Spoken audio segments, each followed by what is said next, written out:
New month, and you know what that means. It is time for the monthly PvP and to talk a little bit about the gacha revenue and what games are, of course, doing well or doing bad with made up numbers.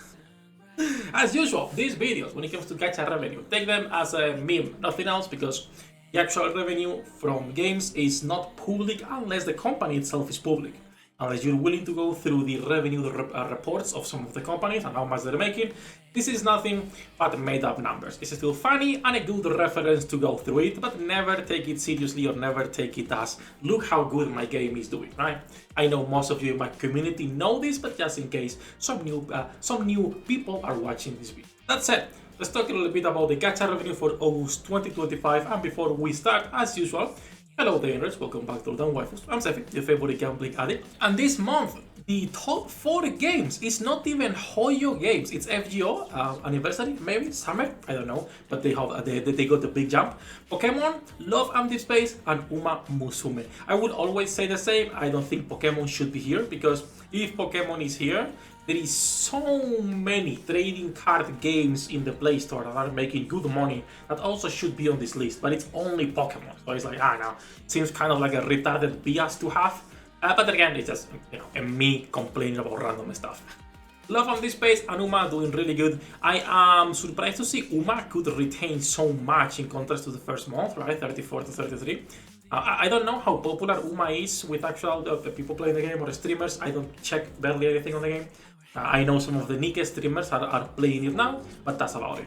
That said, then we have, of course, the Hoyo games, Arc Knights. I'm gonna be skipping most of these games until we see the ones we are interested in, like for example, NIKKE Gods of Victory. From 28 to 15, of course, Bestie was not enough. A triple banner was not enough to make NIKKE rise in numbers. Expected, this was a pretty shit patch cycle we got in NIKKE, right? It was pretty bad with the triple banner, the collab announcements, so people were saving, and now we're getting bunnies too, which people are more excited than the trio itself. So makes sense. Still 15 mil, bro, for an auto battler that barely has any actual gameplay outside of the story, right? Because everything else that is not the story, it's competitive game modes, right? Because it's your PvP, your raids, the new museum game mode, the championship arena, like literally it's all PvP, it's all actual competitive game modes. I'm surprised they make this much money with an auto battler. But then again, the quality of the art is probably like the reason with the gameplay, because again, even if there is like little gameplay, it's the only real shooter in the market, right? But still, 15 mil, fantastic money, right? Can't say anything. Keep scrolling down to see what where our other games we are playing are actually on the list right now. Silver and Blood going from 7 to 5. Silver and Blood is an interesting game. So I am enjoying a lot Silver and Blood. It's a great game. My biggest problem is just the balance and the patch cycle. We're getting 2 banners all the time, like 2 new characters every time they add new characters. Some of them are for free, but still, right? There is no PT itself on the banners. And then the game balancing, it's one of the worst balancings I've seen in a while. Like, there is a character that is, in terms of NIKKE, so you understand, stronger than what Rappi Red Hood is. But this is the 4th banner the game gets. Because Rappi as a 3-year character, right? We are 3 years into NIKKE. There is characters that can compete depending on the element, even though she's clearly still one of the strongest characters in the game. But on Silver and Blood, you have Timeless Iona, which is way stronger than anything the game has as the 4th banner, as the first Pilgrim banner, in fact. So I don't know how they'll balance in the future. We'll see. Still looking good in terms of revenue. Other games that, of course, Memento Mori, as usual. 5 mil chilling in there, our favorite MP3 playlist. Roundas 2 making a little bit more money now with the gacha skins, looks like that's helping. So expect more and more companies to start adapting the gacha skin system. It's not like it's new, right? Like the gacha systems, the gacha skin systems have been in gachas since literally 10-15 years ago. But it's getting more popular. Sadly, after NIKKE started doing it, other games started also more of a bigger titles started following suit as well. It's a pity, but it is what it is. The game that also is doing the same is Girls from Line 2 with the gacha skin, but they are going down from 5.6 to 3.1. And I expect, I'm gonna be honest, the game to keep going down. Because this is from the previous months, so half of this is while the drama was going on. So I expect the game to even go lower next month. because it's when it's gonna be reflecting all of the people who left the game and who are tilted with Mika. Because plenty of people are still playing the game, but went completely free to play just because, well, why would they spend money if Mika clearly doesn't give a fuck about no one? Now, gacha companies don't care about you. Doesn't matter if it's Mika, doesn't matter if it's Shift Up, doesn't matter if it's even Manju, right, with Azul, doesn't matter. They care about money. But some of these companies, most of them, will at least not be so obvious with it. They will be like, okay guys, we're sorry, we'll step it back, listening to you a little bit, here is some free compensation, some free stuff, shut up, let us keep being, you know, a really predatory game. But at least they try to backpedal a little bit if there is a lot of backlash. But Girls from Line 2 was like, nah, fuck all of you. It is what it is. We're getting a new game, Haiku Fly High, 3 mil, not even a month in. Surprised to see a game like this making money, but then again, popular anime IPs always make money even if the games are really fucking bad, right? Like really, really bad. So surprised, but not at the same time. Outside of that, other games we are playing or that we are interested in checking how they're doing.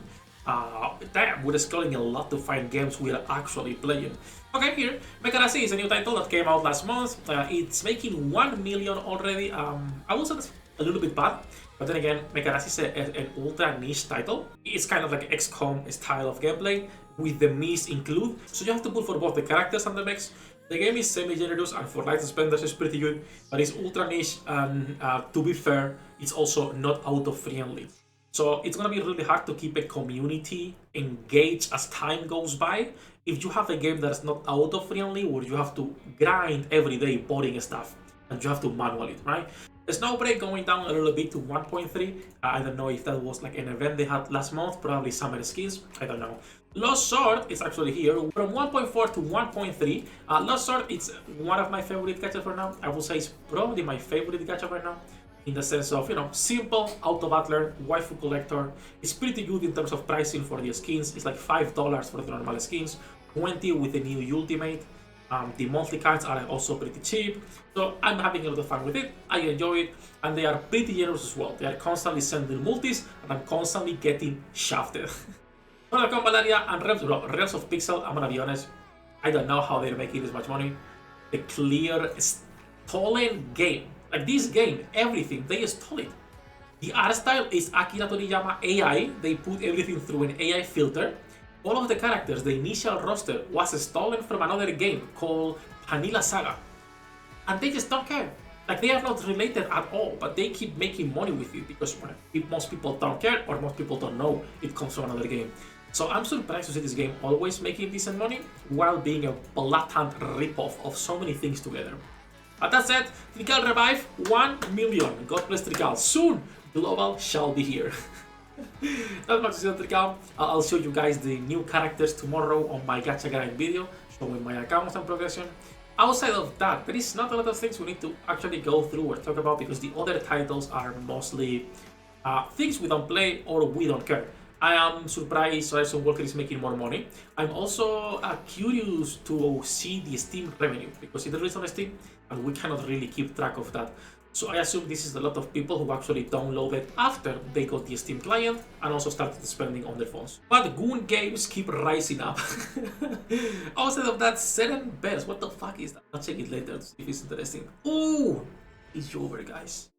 Starseed Asnia Trigger. 90k this month! It's fucking over. Now, Starseed is a nice game, okay, I will always say it, but sadly it's mismanaged by the developers. Publisher, come to US, I have zero complaints. Then again, it's the first title I play from them, so I have to play more games to form an opinion.